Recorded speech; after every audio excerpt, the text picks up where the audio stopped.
नमस्कार दोस्तों, आज हम एक कहानी की बात करेंगे और कहानी एक ऐसी कहानी है जो कि जो लोग अपने रहन-सहन को ही सब कुछ समझ लेता है, ठाट-बाट से जीना ही सब कुछ समझ लेता है। तो वो अपने समाज में अच्छे ठाट-बाट से जीना ही वो रेपुटेशन समझ बैठता है। तो उस कहानी के प्रति आज मैं इस कहानी के माध्यम से उससे हमें आपको कुछ संदेश देना चाहूँगा। तो एक गाँव की कहानी लेता हूँ। एक गाँव के एक अमीर किसान का बेटा बड़ा शौकीन था।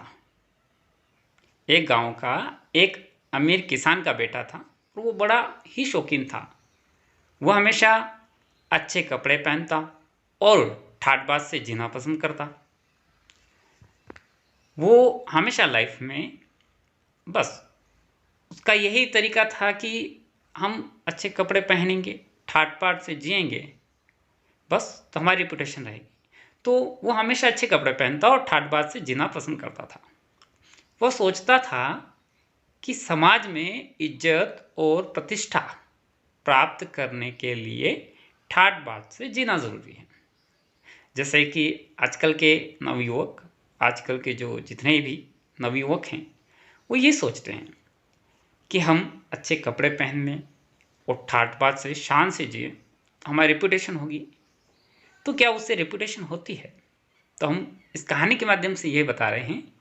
तो वो यही सोचता था कि समाज में इज्जत और प्रतिष्ठा प्राप्त करने के लिए ठाट-बाट से जीना ज़रूरी है। किसान अपने पुत्र के इस व्यवहार से बड़ा ही असंतुष्ट रहता। जो अमीर किसान था, उसके पुत्र से वो असंतुष्ट था क्योंकि बच्चा जो है उसकी थिंकिंग अलग थी और वो किसान नहीं चाहता था कि ये बच्चा जो है ठाट-बाट से रहना, अच्छे कपड़े पहनना, यही समझ बैठा है कि इससे अपने समाज में मान प्रतिष्ठा बनी रहेगी। तो ये अनुचित है। उसके पिताश्री को ऐसा लगा, उस किसान को ऐसा लगा। तो उसके पिताजी उसके व्यवहार से असंतुष्ट रहते थे। वह पुत्र को कई बार काम धंधे में लगाने की सोचते कि कहीं ना कहीं इसको अपन काम धंधे में लगाए, क्योंकि अमीर पिताजी थे तो वो काम धंधा तो करता नहीं था। तो उसके पिताश्री ये सोचते थे कि इस लड़के को क्यों ना काम धंधे पर लगा दूं और इसका मन लग जाए, क्योंकि ये इसको समझ में आ जाए कि ठाट-बाट से जीना होता क्या है। तो काम धंधे में लगाना तथा ये सादा जीवन जीने की बात करे।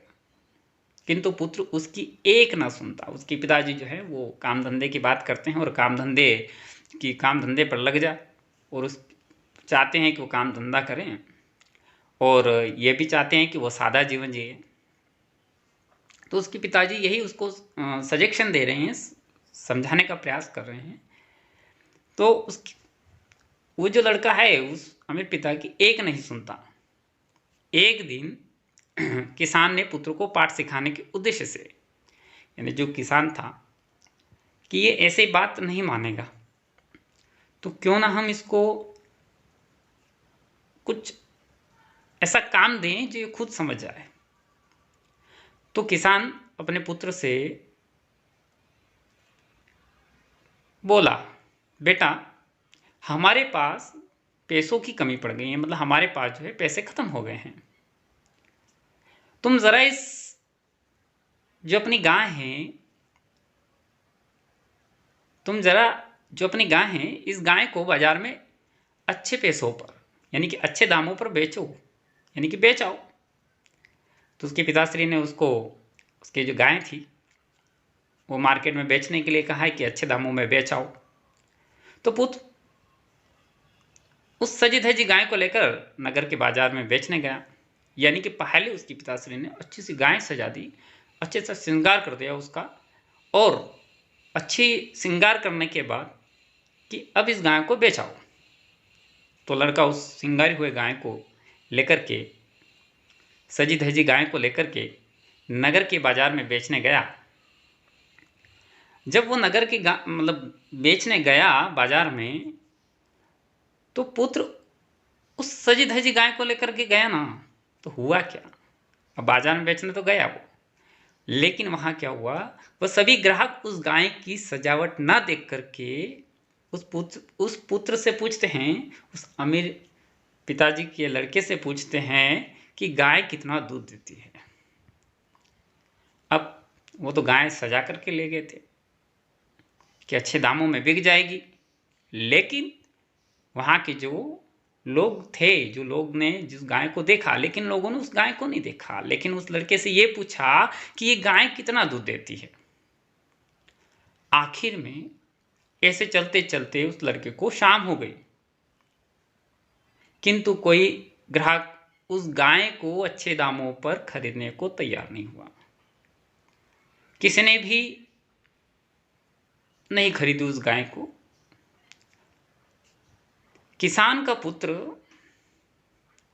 तो बड़ा निराश हो गया कि यार अभी तक कोई कस्टमर नहीं मिला है, कोई ग्राहक नहीं मिला है कि वो गाय खरीद सकें, और मैं गाय इतनी बढ़िया अच्छी तरीके से सजी धजी लेके आया हूँ, लेकिन फिर भी कोई ग्राहक नहीं मिल रहे हैं। और गाय को सस्ते दामों पर, तो उसने सोचा क्यों ना हम जो है सस्ते दाम लगा दे, इसको कोई खरीदने वाला मिल जाए, क्योंकि पैसों की कमी आ गई घर पे। तो उसने गाय के सस्ते दामों पर बेचने का भी जो है वो तैयार हो गया, किंतु इस पर भी कोई ग्राहक गाय खरीदने को तैयार ना हुआ। चाहे वो कितना ही सस्ते लगा दे, लेकिन उस गाय को खरीदने के लिए कोई भी तैयार नहीं हुआ। हार कर तब किसान का पुत्र घर लौट आया, क्योंकि वो गाय को नहीं बेच पाया, मार्केट में गाय को नहीं बेच पाया। आखिरकार उसने हार मान ली और वो शाम को घर लौट आया। बाजार में कोई गाय खरीदने वाला नहीं मिला, तो वो जब घर लौट के आया तो किसान पुत्र को समझाने लगा, बेटा जो गाय दूध ही नहीं दे सकती, उसकी सजावट करने पर भी क्या मूल्य, क्या मोल। तो किसान के बेटे की आंखें खुल गई, और जब वो समझ चुका था कि आदमी का बड़प्पन, आदमी का जो बड़प्पन है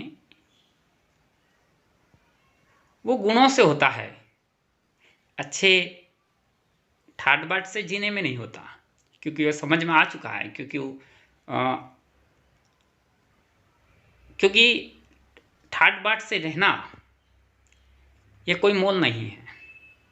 क्योंकि इंसान का मोल तभी होता है जब उसके अंदर वो क्वालिटी होती है, वो गुण होते हैं।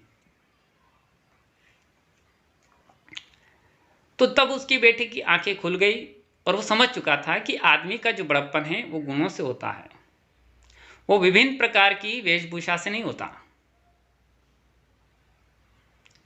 और उस दिन से वह फिर सादा जीवन यापन करने लगा, क्योंकि उसको बात क्लियरली समझ में आ गई थी कि भाई हम कितने ही अच्छे वेशभूषा क्यों ना पहन लें, हम ठाट बाट से क्यों ना रह लें, लेकिन फिर भी हमारी रिपुटेशन नहीं है। क्यों नहीं है? क्योंकि अगर हमारे अंदर वो क्वालिटी नहीं है, हमारे अंदर वो गुण नहीं है, तो रिपुटेशन नहीं है।